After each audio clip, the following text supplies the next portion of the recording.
क्या पढ़ रहे थे हम लोग वैसे? वो पाचक ग्रंथियाँ। पाचक ग्रंथियाँ ना। पाचन तंत्र तो पाचन तंत्र में हमने देखा था कि पाचन तंत्र जो था वह 2 भागों में बटा था। पहला क्या था? आहार नाल और दूसरा पाचक ग्रंथि ना। आहार नाल में देखे थे कि पहले मुख गुहा है, फिर ग्रसनी है, ग्रासनली है, आमाशय है और आंत है। इतना हम लोगों ने क्या कर लिया था? स्टडी कर लिया था इसके बारे में। आज दूसरा हेडिंग क्या हो जाएगा? पाचक ग्रंथि हो जाएगा। पाचक ग्रंथि को इंग्लिश में क्या बोलते हैं? डाइजेस्टिव ग्लैंड कहते हैं। डाइजेस्टिव ग्लैंड कहते हैं। ठीक है। डाइजेस्टिव ग्लैंड में जानिए, सबसे पहला जो बात है इसमें हम यह बता देंगे लार ग्रंथियों के बारे में, क्योंकि डाइजेस्टिव ग्लैंड में 3 चीज़ें पढ़ना है। देख लीजिए कौन कौन सा टॉपिक पढ़ना है। पहला हो जाएगा लार ग्रंथि हो जाएगा। क्या हो जाएगा? लार ग्रंथि हो जाएगा। दूसरा यकृत हो जाएगा और तीसरा क्या हो जाएगा? अग्नाशय हो जाएगा। यही 3 टॉपिक हमें क्या करना है? 3 टॉपिक के बारे में हमें डिस्कशन करना है। तो सबसे पहले हम लोग किसके बारे में पढ़ेंगे? लार ग्रंथियों के बारे में पढ़ेंगे। लार ग्रंथियाँ कहाँ पाई जाती है? तो लार ग्रंथियाँ जो होता है ये आपके मुख गुहा में पाई जाती हैं। ठीक है। मुख गुहा में क्या पाया जाता है? लार ग्रंथियाँ पाई जाती हैं। तो हेडिंग क्या बन जाएगा? सैलिवरी ग्लैंड्स, लार ग्रंथियाँ, सैलिवरी ग्लैंड्स। मनुष्य की मुख गुहा में क्या पाया जाता है? तो मनुष्य की मुख गुहा में लार ग्रंथि पाई जाती है। क्या पाई जाती है?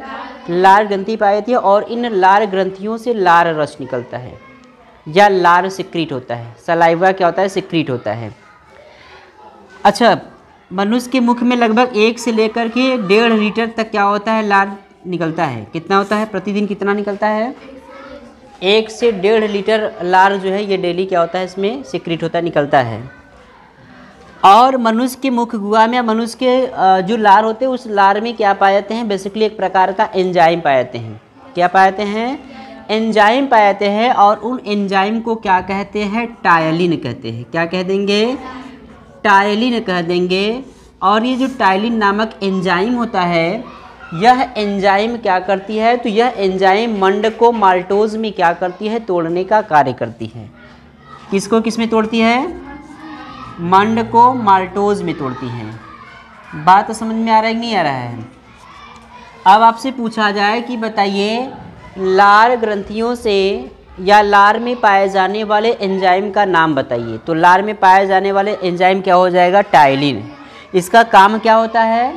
यह मंड को माल्टोज में क्या करती है? तोड़ती है। और ये प्रक्रिया जो है कहाँ होती है? मुख गुहा में होती है, क्योंकि मुख गुहा में क्या है? लार है, लार ग्रंथि पाई जा रही है। अभी जो लार ग्रंथियाँ होता है, मानव के मुख में कितने जोड़ी लार ग्रंथि पाई जाती है? 3 जोड़ी क्या होती है? तो 3 जोड़ी लार ग्रंथि पाई जाती है। कितनी जोड़ी? 3 जोड़ी क्या पाई जाती है? 3 जोड़ी लार ग्रंथि पाई जाती हैं। पहला क्या होता है? कर्णमूल होता है। क्या हो जाएगा? कर्णमूल हो जाएगा। दूसरा क्या हो जाएगा? अधोहेनु हो जाएगा। अधोहेनु हो जाएगा। और तीसरा क्या हो जाएगा? अधोजिह्वा हो जाएगा। क्या हो जाएगा? अधोजिह्वा हो जाएगा। ये सब क्या है? ये सब लार ग्रंथियाँ हैं। क्या है? लार ग्रंथियाँ हैं। तो मानव के मुख में कितने जोड़ी लार ग्रंथि पाई जाती है? 3 जोड़ी क्या होती है? 3 जोड़ी लार ग्रंथियाँ पाया जाता है। पहला कर्णमूल, दूसरा अधोहेनु, तीसरा क्या हो जाएगा? अधोजिह्वा। समझ में आ रहा है नहीं आ रहा है? फिर से पूरी बात को समझिए। हम लोग पढ़ रहे हैं पाचन तंत्र का। ये क्या है? तो पाचन तंत्र का डाइजेस्टिव ग्लैंड वाला पार्ट है, क्योंकि एलिमेंट्री कैनाल वाला यानी आहार नाल वाला जो टॉपिक था हम लोगों ने पढ़ लिया था। तो दूसरा टॉपिक क्या है? पाचक ग्रंथि। तो पाचक ग्रंथि में 3 चीज़ें पढ़ना है। पहला लार ग्रंथि पढ़ना है, दूसरा यकृत पढ़ना है और तीसरा क्या पढ़ना है? अग्नाशय पढ़ना है। समझ में आ रहा है नहीं आ रहा है? तो लार ग्रंथि में सबसे पहले हेडिंग बनाएंगे लार ग्रंथि। लार ग्रंथि को इंग्लिश में क्या कहते हैं? सैलिवरी ग्लैंड कहते हैं। तो मनुष्य के मुख गुहा में क्या होता है? तो मनुष्य के मुख गुहा में लार ग्रंथियाँ पाई जाती है। और मनुष्य के मुख में कितना लार निकलता है? 1 से लगभग 1.5 लीटर तक क्या होता है? ये लार निकलता है।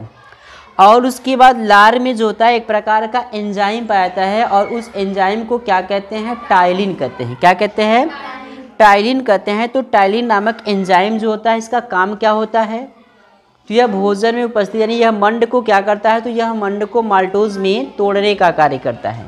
ठीक, अब उसके बाद जो सलाइवरी ग्लैंड्स होता है बेसिकली मानव में जो होता है ये 3 पेयर में पाए जाते, 3 जोड़ी पाए जाते। कितने जोड़ी, 3 जोड़ी। पहला कर्णमूल होता है, दूसरा अधोहेनु होता है, तीसरा क्या हो जाता है अधोजिह्वा। सबलिंगुअल, पैरोटिड एंड सबमैंडिबुलर इनको क्या कहते हैं, इंग्लिश में कहते हैं। ठीक है, तो क्या हो जाएगा, सबलिंगुअल हो जाएगा, पैरोटिड हो जाएगा और सबमैंडिबुलर, ये सब क्या है इसके इंग्लिश के नेम्स है। हिंदी में क्या कह देंगे, कर्णमूल कह देंगे, अधोहेनु कह देंगे और अधोजिह्वा कह देंगे। ठीक, अब जब भी कभी भी आपसे प्रश्न पूछा जाए कि बताइए मनुष्य के आहार नाल में भोजन का पाचन कहाँ से शुरू होता है, मुख गुहा से होता है। कहाँ से होता है, मुख गुहा। और मुख गुहा में होता क्या है, तो मुख गुहा में जो टाइलिन नामक एंजाइम है वह टाइलिन नामक एंजाइम मंड को किस में तोड़ने लगती है, माल्टोज में क्या करती है, तो माल्टोज में तोड़ने का कार्य करती है।